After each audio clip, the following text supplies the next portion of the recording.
ভোটের মাত্র 2 দিন আগেই হঠাৎ নিখোঁজ হয়ে গেলেন এলাকার সবচেয়ে জনপ্রিয় প্রার্থী বরুণ সেনগুপ্ত। ঘরে পড়ে রইল শুধু একটি হুমকি চিঠি। সন্দেহ গিয়ে পড়ল নিজের ছেলের উপর, কিন্তু আসল সত্যি জানার পর সবাই স্তম্ভ। 30 বছর ধরে তোমার পিছনে কুকুরের মতন খেটেছি বরুণ। আপনারা আমার ঘরে কি করছেন? দয়া করে বাইরে যান। অর্ণববাবু, আপনার তরুণ সংগ্রহ ক্লাবের কালচে গাড়িটি এখন কোথায়? কেমন দিলাম বলো দেখি তিতলিদি। লাইভ ব্রডকাস্ট আইডিটা কার মাথায় এসেছিল বলো তো দেখি। তোর মাথায় তো। আমার খুদে আইটি সে।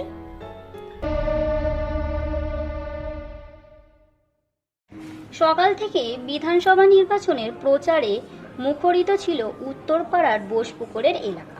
মাইকে ঘোষণা হচ্ছিল, আসন্ন নির্বাচনের 4 নম্বর ওয়ার্ডের সৎ নির্বাচন ও জনরলিত প্রার্থী বরুণ সেনগুপ্তকে মহাশয়াকে আপনাদের মূল্যবান ভোট দিয়ে জয়যুক্ত করুন।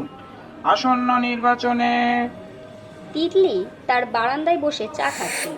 ঠিক তখনই মিনি হাঁপাতে হাঁপাতে ঘরে ঢুকল। তার হাতে একটা অর্ধেক খাওয়া ফুচকা আর চোখে চঞ্চল। তিতলি দিদি, সর্বনাশ হয়ে গিয়েছে। মিনি হাঁপাতে হাঁপাতে বলল। তিতলি চশমাটা নাকের উপর থেকে ঠিক করে নিয়ে বলল, কি হলো রে মিনি? ফুচকার আলো কম পড়েছে নাকি তোর সাইকেলের চেইন কেটে গেছে? দূর, ফাজলাম করো না তো। মিনি গম্ভীর গলায় বলল, আরে বরুণ বাবু, যিনি এবার ভোটের সবচেয়ে জনপ্রিয় প্রার্থী, তিনি তো নিখোঁজ। আর সকালেই ওর একটা বড় নির্বাচন সভা ছিল, কিন্তু সকাল 7টা থেকে ওর কোনো খোঁজ পাওয়া যাচ্ছে না।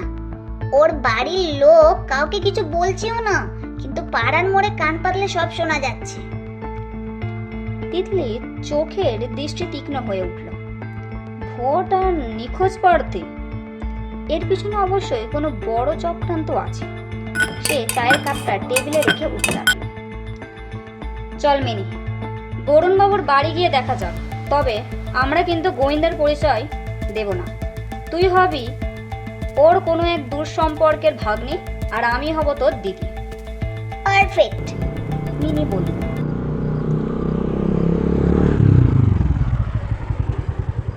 বরুণ সেনগুপ্তর বাড়ি পৌঁছাতেই বোঝা গেল পরিস্থিতি কতটা থমথমে।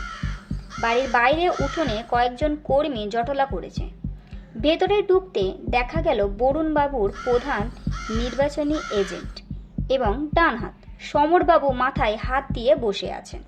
পাশে দাঁড়িয়ে আছে বরুণ বাবুর একমাত্র ছেলে অর্ণব। তিতলি ভেতরে গিয়ে অত্যন্ত বিনয় গলায় বললেন, প্রণাম সমরবাবু। আমরা বরুণ বাবুর মামাতো বোনের বাড়ি থেকে আসছি। শুনলাম মামা বাবু নাকি খুব অসুস্থ। দেখা করা যাবে কি? সমরবাবু একটু থমথম খেয়ে গেলেন। তারপর নিচু গলায় বললেন, অসুস্থ নয়, বরুণ বাবুকে পাওয়া যাচ্ছে না। আর সকাল থেকেই ওর একটা বিরাট জনসভা ছিল। উনি সকাল 6টায় মর্নিং ওয়ার্কে গিয়েছিল, তারপর থেকে আর ফেরেনি। অথচ ওর মোবাইল ফোনটা ওই পড়ার টেবিলেই পড়ে আছে। আমরা পুলিশে খবর দিইনি, কারণ ভোটার মাত্র 2 দিন পর। এখন যদি এই খবর বাইরে ছড়ায় তবে বিরোধী দল চক্রান্ত বা নাটক বলে প্রচার করবে। আমাদের নিশ্চিত ভোট কিন্তু হাতছাড়া হয়ে যাবে। মিনি ইতিমধ্যে ঘরের চারপাশ লক্ষ্য করেছিল। সে ফিসফিস করে তিতলিকে বলল, তিতলি দিদি, পড়ার টেবিলটার দিকে দেখো দেখি। তিতলি এগিয়ে গেল টেবিলের দিকে। টেবিলে রাখা আছে বরুণ বাবুর মোবাইল ফোন, চশমার খাম আর এক কাপ ঠান্ডা হয়ে যাওয়া চা। চায়ের কাপের পাশে একটা চিরকুট পড়ে আছে, তাতে লেখা, যদি নিজের এবং নিজের দলের ভালো চাও তবে আজকের সভা বাতিল করো, নিজের ইচ্ছায় সরে দাঁড়াও, নয়তো চিরতরে সরিয়ে দেব। হুমকি চিঠি, তিতলি বলল। সমরবাবু, বরুণ বাবুর কি কোনো শত্রু আছে? সমরবাবু দীর্ঘশ্বাস ফেলে বললেন, রাজনীতিতে শত্রুর অভাব নেই মা, তবে সবচেয়ে বড় প্রতিদ্বন্দ্বী হলেন বিরোধী দলের অভিজিৎ লোহেরি। উনি যে কোনো উপায়ে নির্বাচন জিততে চান। এছাড়া সমরবাবু একটু ইতস্তত করলেন। এছাড়া কে? তিতলি বলল, বরুণ বাবুর ছেলে অরুণ। ও চায় না ওর বাবা রাজনীতি করুক। অর্ণবের একটা ব্যবসার জন্য অনেক টাকা ধার হয়েছিল, আর বরুণ বাবু ওকে এক পয়সাও দিতে রাজি হননি। এ নিয়ে গতকাল রাতে বাবা ও ছেলের খুব অশান্তি হয়েছিল। তিতলি দেখলো অর্ণব ঘরের এক কোণে দাঁড়িয়ে ক্রমাগত নিজের ফোন স্ক্রিনে স্ক্রোল করে যাচ্ছে। তার মুখে কোনো উদ্বেগের ছাপই নেই, বরং একটা চাপা উত্তেজনা হয়ে রয়েছে। তিতলি দিদি, একটু এদিকে এসো। মিনি বরুণবাবুর ঘরে জানালার বাইরে থেকে ডাকল। তিতলি বাইরে যেতেই মিনি ইশারায় দেখালো কাদার উপর কিছু পায়ের ছাপ। দেখো, আজ ভোরে হালকা বৃষ্টি হয়েছিল। এই কাদা মাটির উপর দিয়ে কেউ একজন হেঁটে গেছে, কিন্তু পায়ের ছাপগুলো অদ্ভুত। জুতোটা বেশ বড়, কিন্তু পা ফেলার ধরন দেখে মনে হচ্ছে কেউ যেন টেনে টেনে নিয়ে গেছে। তিতলি নিচু হয়ে জুতোটা পরীক্ষা করলো। ঠিক বলেছিস মিনি। আর এই দেখ, কাদার উপর একটা নীল রঙের প্লাস্টিকের বোতলের ছিপি পড়ে আছে। এটা কোনো দামি এনার্জি ড্রিঙ্কের ছিপি। দাঁড়াও, আমি আমার ফোনে একটা জিনিস চেক করি। মিনি ঝটপট তার ফোন বার করলো। সে এলাকার সমস্ত সিসিটিভি ক্যামেরা এবং ট্রাফিক সিগন্যালের একটা ম্যাপ তৈরি করে রেখেছে তার নিজের তৈরি একটি অ্যাপে। দিদি, বরুণবাবু যে রাস্তায় দিয়ে মর্নিং ওয়াকে যান, সেই রাস্তায় একটা আইসক্রিম পার্লারে সিসিটিভি ক্যামেরা আছে। চলো, ওটার ফুটেজ জোগাড় করতে হবে। তিতলি হেসে মিনির পিঠ চাপড়ে বলে দিল, তুই তো আমার সবচেয়ে ফাস্ট কাজ করিস রে। আইসক্রিম পার্লারের মালিকের কাছ থেকে মিষ্টি কথায় বুঝিয়ে সিসিটিভি ফুটেজ বার করলেন তিতলি। আর সকাল 6:15 ফুটেজ দেখা গেল। বরুণবাবু রাস্তা দিয়ে হেঁটে যাচ্ছেন। ঠিক তখনই একটা কালচে রঙের এসইউভি গাড়ি ওর পাশে এসে দাঁড়ায়। গাড়ি থেকে দুইজন লোক নেমে তার মুখ রুমাল দিয়ে চেপে গাড়িতে তুলে নেয়। দূর, গাড়ির নম্বর প্লেটটা কাদা দিয়ে ঢাকা। দূর, আফসোস গলায় মিনি বলল, কিন্তু ওই গাড়ির উইন্ডো স্ক্রিনে একটা লোগো আটকানো আছে। ওটা কি কোনো ক্লাবের লোগো? তিতলি ফুটেজটা জুম করল। হ্যাঁ, ওটা তরুণ সংগ্রহ ক্লাবের লোগো। আর এই ক্লাবটার প্রধান পৃষ্ঠপোষক কে জানিস? মিনি চোখ বড় বড় করে বলল, কে? অর্ণব, বরুণবাবুর নিজের ছেলে। তিতলি আর টনটন আবার ফিরে যায় বরুণবাবুর বাড়িতে। তারা সোজা অর্ণবের ঘরে ঢুকল। অর্ণব তখন ঘরে ছিল না। মিনি ঝটপট করে ঘরের ডাস্টবিন ঘাঁটতে শুরু করলো। 11 বছরের এই মেয়েটির একটি গুণ, ও নোংরা ঘাঁটতে দ্বিধা করে না যদি কোনো ক্লু পাওয়া যায়। ডাস্টবিন থেকে ও বের করলো একটা ছেঁড়া বিল এবং খালি একটা এনার্জি ড্রিঙ্কের ক্যান, যার ছিপি নীল রঙের। মিল পেয়ে গেছি তিতলিদি, উত্তেজিত গলায় মিনি বলল। ঠিক তখনই ঘরে ঢুকলো অর্ণব। তাদের দিকে সে রেগে গিয়ে বলল, আপনারা আমার ঘরে কি করছেন? দয়া করে বাইরে যান।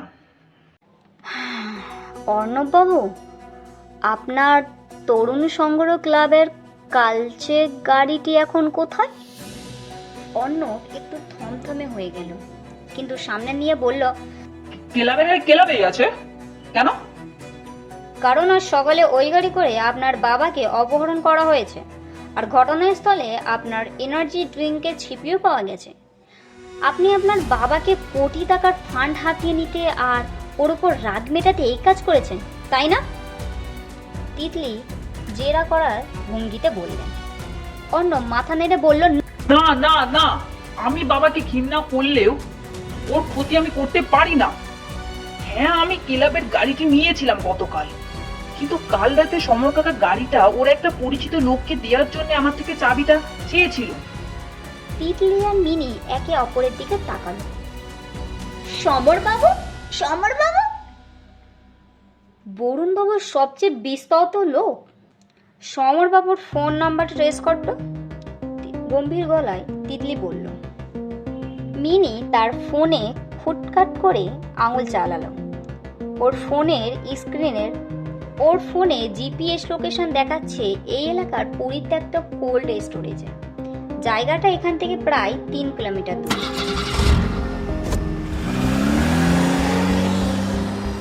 অন্ধকার কোল্ড স্টোরেজে ভিতরে তীব্র ঠান্ডা আর ধুলোর গন্ধ। তিতলি আর মিনি সাবধানে ভেতরে ঢুকলো। অর্ণবও তাদের সাথে এসেছিল অপরাধ বোধ থেকে। ভেতরে একটা চেয়ারে হাত পা বাঁধায় অবস্থায় আছেন বরুণবাবু, ওর মুখে টেপ মারা। ওর সামনে দাঁড়িয়ে আছে সমরবাবু, ওর হাতে একটা রিভলভার। আপনি এই কাজ করলেন সমরবাবু? বরুণবাবুর মুখ থেকে টেপ খুলে দিতে সে চিৎকার করে বললেন। সমরবাবু কুৎসিত হাসলেন।